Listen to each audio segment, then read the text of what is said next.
interesante hecho en Oaxaca sobre las comunidades campesinas que de la noche a la mañana se volvieron liberales. Y se volvieron liberales por dos razones muy sencillas. La primera, como una política de inserción, toda vez que tenían una representación propia. Y la segunda, para obviar los costos de la doctrina, para dejar de pagarle al cura, ¿no?, la manutención y las subvenciones parroquiales. Fueron, digamos, sinceramente republicanos, no lo sé, pero evidentemente lograron interpretar los signos de ese cambio institucional. Bien, la pérdida del rey supuso un vacío político.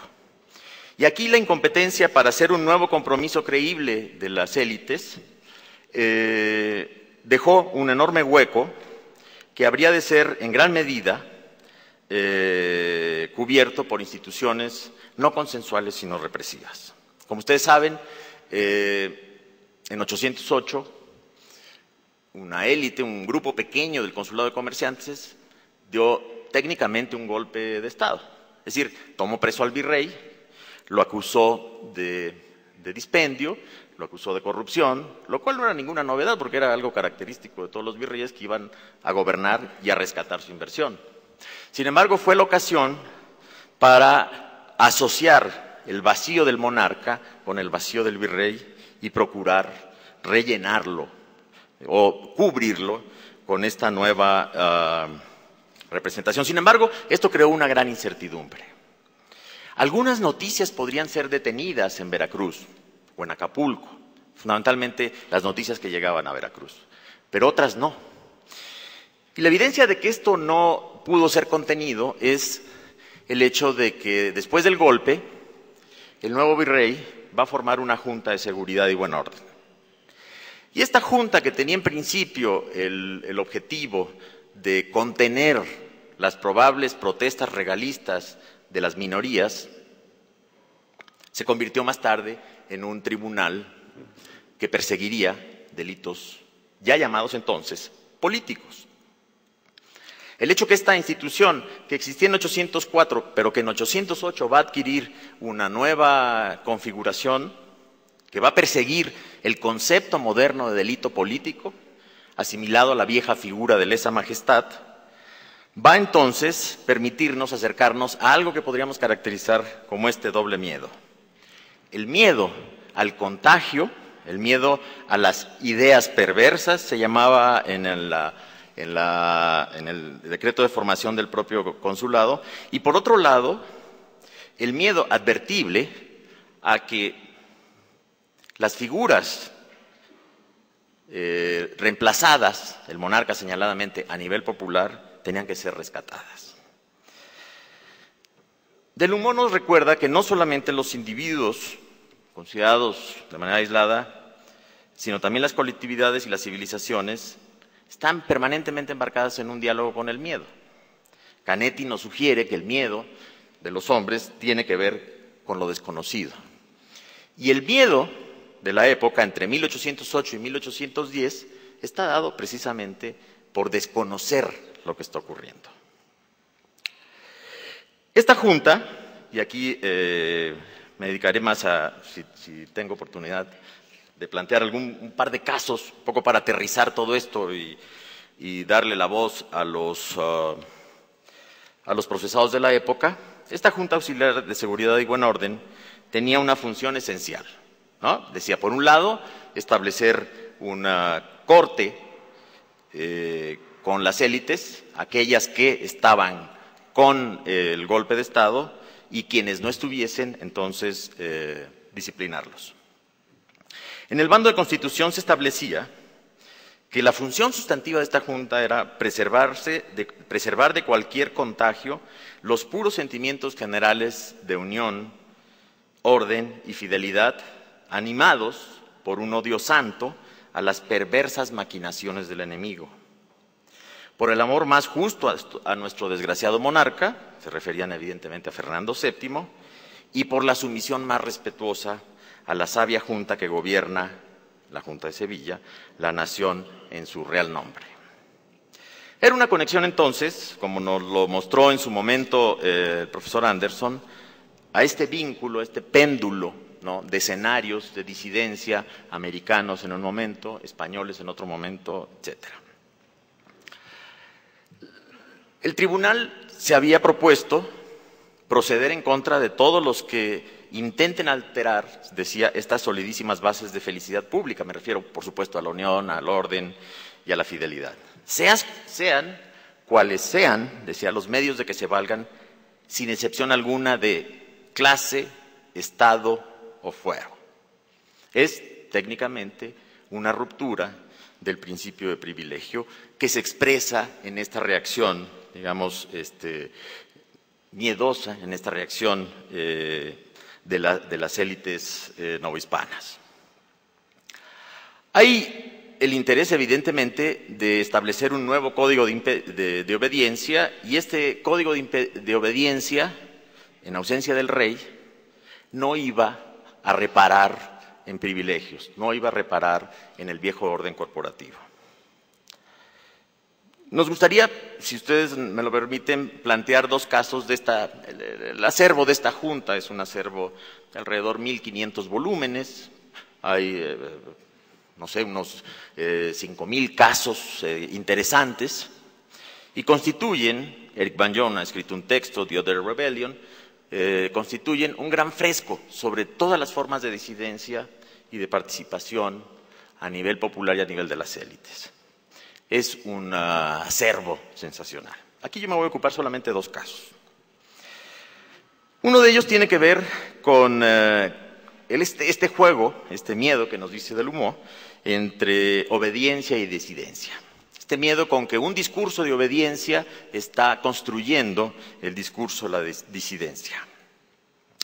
En agosto de 1808 se siguió un proceso a don Manuel Peinbert, un escribano público de la jurisdicción de Huichapan, en el centro de México, al que se le acusa de escribir y distribuir proclamas y anónimos, en opinión de la Junta de Seguridad, subversivos.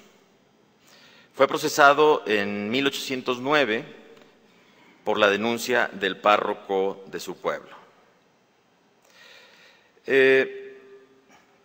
El inculpado fue aprehendido en Jilotepec, juzgado en la capital del reino entre marzo y julio de 9.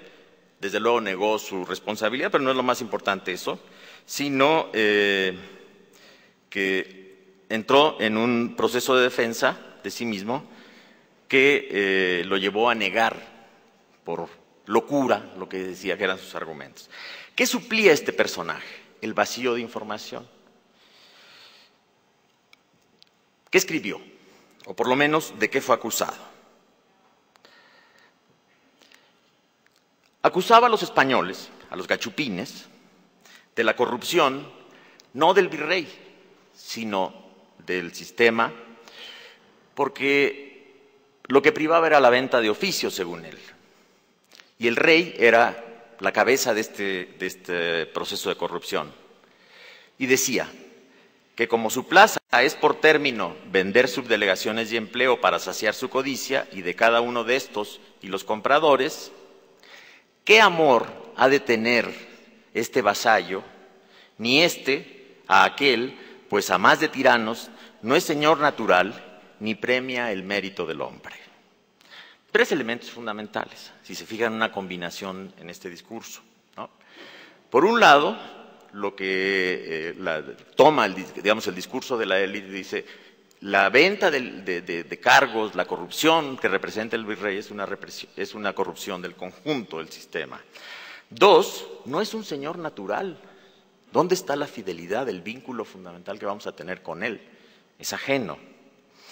Y tercero, una línea de corte, si se quiere, protoliberal, no premia el mérito.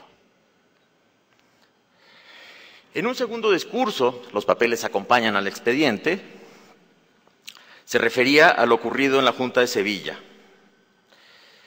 en razón de las solicitudes de préstamos, de donativos voluntarios y graciosos para el sostenimiento de la Junta y la defensa del monarca.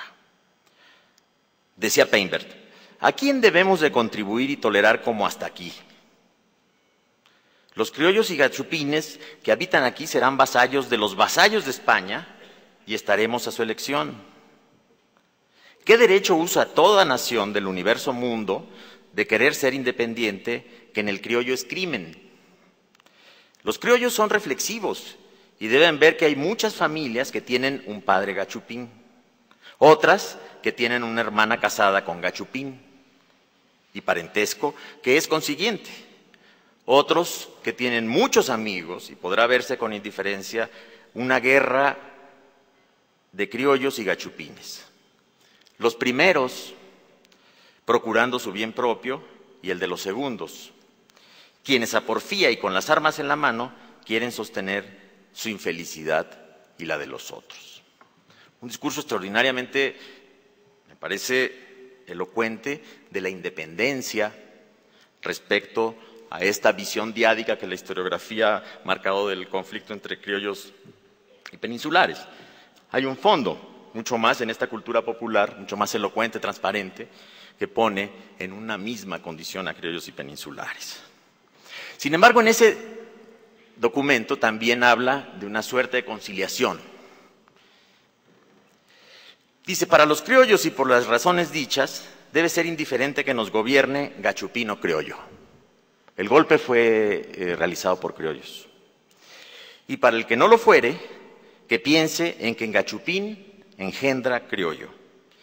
Y así dificultad que por sí sola se vence, debe ser como asenté indiferente, porque el primero gachupín y el segundo y cuantos le sucedan serán criollos.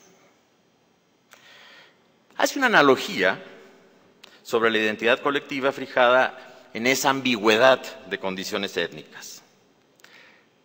Más adelante apunta, los mismos enlaces hay y habrá de indios y criollos, ¿no?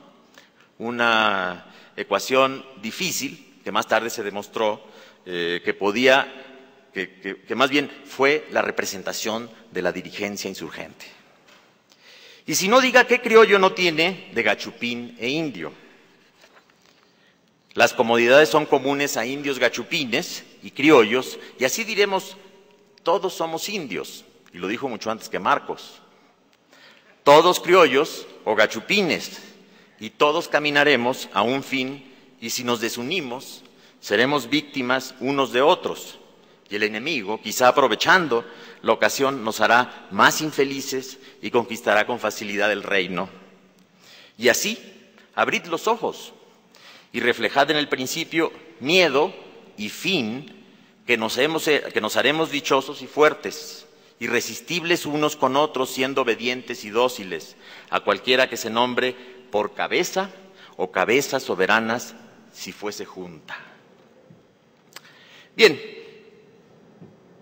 Peinberg tiene o se le adjudican de puño y letra anónimos más elocuentes y más, sobre todo anónimos que conforme la velocidad que se iban produciendo los hechos en España, llamaban a la fidelidad, pero después, digamos, por los cambios que se habían producido en la península, resultaron extraordinariamente subversivos. El criado de Peinberg, Manuel Cortejano, un joven de 23 años, indígena también, de Jilotepec, fue otro testigo adicional de estas proclamas. ¿Qué sentido tenían?, se le preguntó. Y por supuesto el indígena se defendió diciendo que, dada la cortedad de su talento, no conoció que pudiera ser de malo, porque él era el que hacía las entregas, omitiendo la denuncia según su propia declaración. Ahora, Peinberg, cuando fue interrogado, se declaró malo de la mente, ¿no? Es decir, un recurso frecuente